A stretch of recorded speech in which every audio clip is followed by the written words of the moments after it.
चाणक्य नीति चाणक्य द्वारा रचित एक नीति ग्रंथ है जिसमें जीवन को सुखमय और सफल बनाने के लिए उपयोग सुझाव दिए गए हैं। इस ग्रंथ का मुख्य विषय मानव समाज को जीवन के हर एक पहलू की व्यवहारिक शिक्षा देना है। चाणक्य एक महान ज्ञानी थे जिन्होंने अपनी नीतियों की बदौलत चंद्रगुप्त मौर्य को राजा की गद्दी पर बैठा दिया था। जानिए चाणक्य की ऐसी कुछ महत्वपूर्ण नीतियां जो आपके जीवन में किसी भी मोड़ पर काम आ सकती हैं। मनुष्य की चार चीजों की भूख कभी नहीं मिटती: धन, जीवन, वासना और भोजन। इन सब के लिए मनुष्य हमेशा ही भूखा रहता है। भले उसे यह चीज कितनी भी मात्रा में मिल जाए, लेकिन उसकी लालसा कभी समाप्त नहीं होती। जीवन के इस लंबे समय में यह सोचकर चलें कि कभी भी आप पर बुरा समय आ सकता है, इसलिए बुरे समय के लिए थोड़ा बहुत धन जरूर बचा कर रखना चाहिए। जब भी कभी इंसान पर बुरा समय आता है तो उसे अपने पराये हो जाते हैं।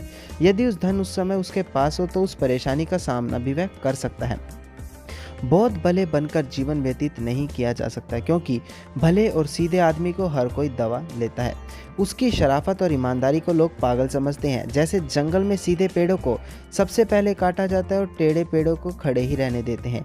इसलिए आप सीधे भी नहीं बनिए कि लोग आपको लूट कर खा जाएं। उल्लू भले दिन में नहीं देख सकता, लेकिन उसमें सूरज का क्या दोष है। करियल के पेड़ पर पत्ते नहीं आते और ना ही फूल खिलते हैं, इसमें बसंत ऋतु का क्या दोष है। यूं समझ लो कि यह सब विधाता की देन है। ईश्वर महान है, सर्वशक्तिमान है। इस संसार की सारी भागदौड़ ईश्वर के हाथ में है। ईश्वर ही राजा को दास और दास को राजा बना देता है।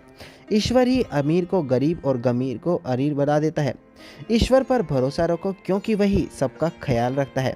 हर पहाड़ के अंदर हीरे नहीं होते, हर हाथी के मस्तक पर मुख्तार नहीं होती, सभी स्थानों पर अच्छे आदमी नहीं मिलते, हर स्थान पर चंदन नहीं होता, हर चमकने वाली चीज सोना नहीं होती। यह सारी दुनिया विवादों से घिरी हुई है।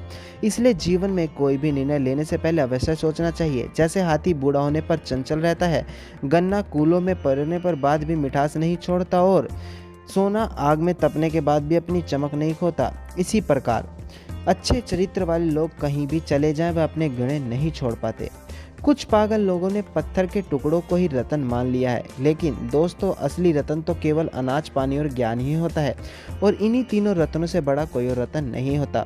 पाप और पुण्य में क्या अंतर है? मेरा शत्रु कौन है, मित्र कौन है? मुझे किस कार्य से लाभ हो सकता है तथा किसमें हानि हो सकती है? यह सोचकर मनुष्य को अपने जीवन का हर कदम उठाना चाहिए। कठिन काम करने पर सेवक की, संकट में समय भाई बंधुओं की, आपत्ति काल में मित्र की तथा धन का नाश होने पर अपनी पत्नी की परीक्षा होती है। शेर से एक बगुले से, चार कौवे के पांच कुत्ते छः, बगुल के बाग 3 गुण मनुष्य को चाहिए। काम भले ही थोड़ा करो परंतु मन लगाकर करो। काम भले ही थोड़ा करो किंतु उसे अच्छी तरह से करो। इंसान सीखने से या शेर से सीखना चाहिए। समय के अनुसार अपने शक्ति के काम करने का गुण बगुले से सीखना चाहिए। ठीक समय से जलना, सोना, झपट कर खाना, यह गुण मुर्गे से सीखना चाहिए। भक्तों, अगर आप इसी प्रकार की जानकारी रोजाना प्राप्त करना चाहते हैं तो आप असल आस्था को सब्सक्राइब करके नोटिफिकेशन बेल आइकन दबा दीजिए।